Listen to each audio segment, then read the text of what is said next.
E aí galera, beleza? Aqui quem fala é o professor Tiago e a aula de hoje é sobre taxonomia, a classificação dos seres vivos. Vamos lá?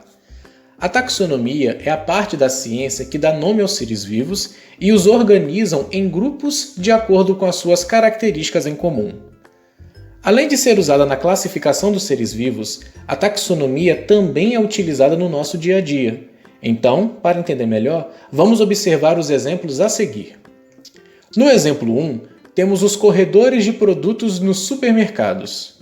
Se você perceber, os supermercados possuem vários corredores onde são colocados diversos tipos diferentes de produtos. E para os clientes encontrarem os produtos que desejam com maior facilidade, os supermercados utilizam a taxonomia, colocando placas no início de cada corredor, indicando quais os produtos que são encontrados ali, deixando o supermercado organizado e facilitando a vida dos clientes. No exemplo 2, temos o nosso guarda-roupa. Geralmente, as pessoas utilizam o guarda-roupa para guardar as suas peças de roupas. Mas perceba que até na simples tarefa de guardar as nossas roupas, utilizamos a taxonomia. Por exemplo, em nosso guarda-roupa, deixamos uma parte para as roupas maiores e que não podem amassar, como camisas, blusas e calças. Utilizamos várias gavetas diferentes, sendo que cada gaveta será ocupada por um tipo diferente de peça de roupa, como a gaveta das bermudas, a gaveta das meias, a gaveta das roupas de baixo e a gaveta das camisetas. Perceba que para termos um guarda-roupa organizado, não podemos colocar uma peça de roupa em qualquer lugar, mas sim no local que foi determinado para aquele tipo de peça de roupa. Isso é taxonomia. Assim, o guarda-roupa fica organizado e não perdemos tempo procurando uma determinada peça de roupa quando estamos com pressa para sair, por exemplo. Portanto, na ideia de organizar os seres vivos para facilitar a sua identificação, ao longo do tempo, vários cientistas elaboraram sistemas de classificação diferentes, sendo que o sistema de classificação utilizado hoje é baseado no sistema elaborado no século XVIII pelo botânico e médico sueco Carl von Linné. Então, vamos agora para o sistema de classificação de Linné.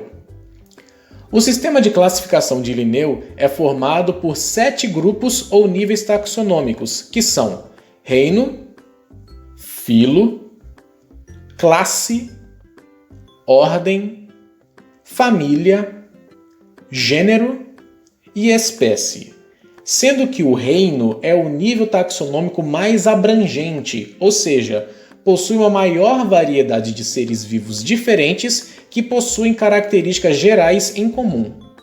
E a espécie é o nível taxonômico mais restrito, ou seja, possui uma menor variedade de seres vivos, uma vez que estes possuem características particulares em comum.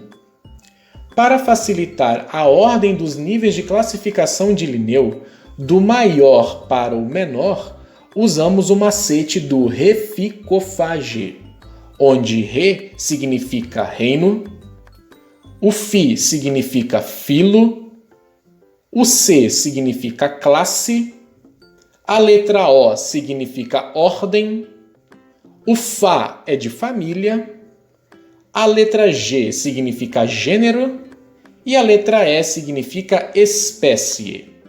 Para entendermos melhor, vamos observar este exemplo de classificação dos animais.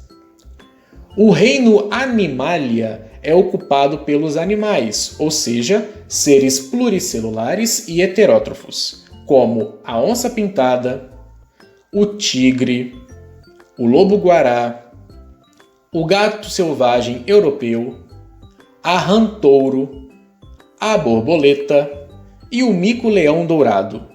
Dentro do reino existem grupos menores chamados de filos.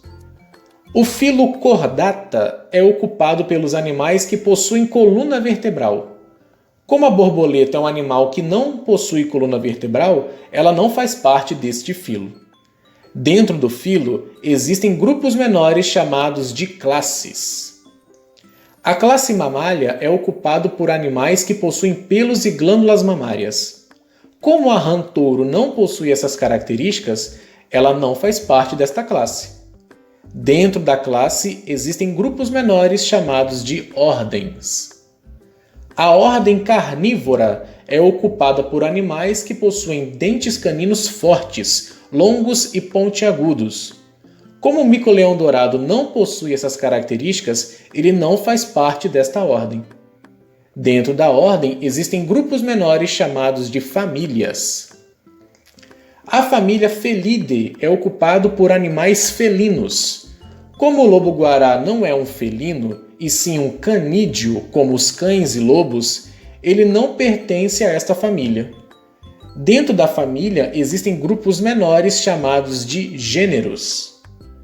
O gênero Panthera é ocupado por felinos de grande porte capazes de rugir. Como o gato selvagem europeu não possui essas características, ele não faz parte desse gênero. Dentro do gênero existem os menores grupos taxonômicos, as espécies.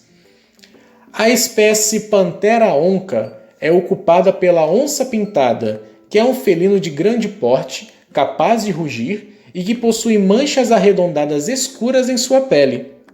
Apesar do tigre ser um felino de grande porte e capaz de rugir, ele não pertence a essa espécie, pois ao invés de manchas arredondadas escuras, ele possui listras alongadas escuras em sua pele.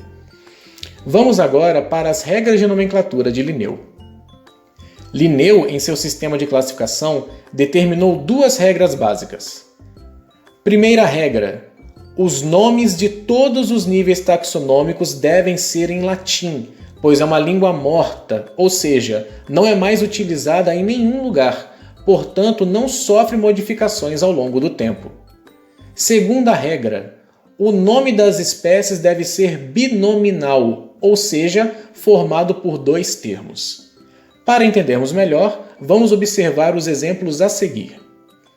A espécie humana tem o nome científico Homo sapiens. O primeiro termo, homo, é o epíteto genérico, que representa o gênero da espécie e que deve ter inicial maiúscula.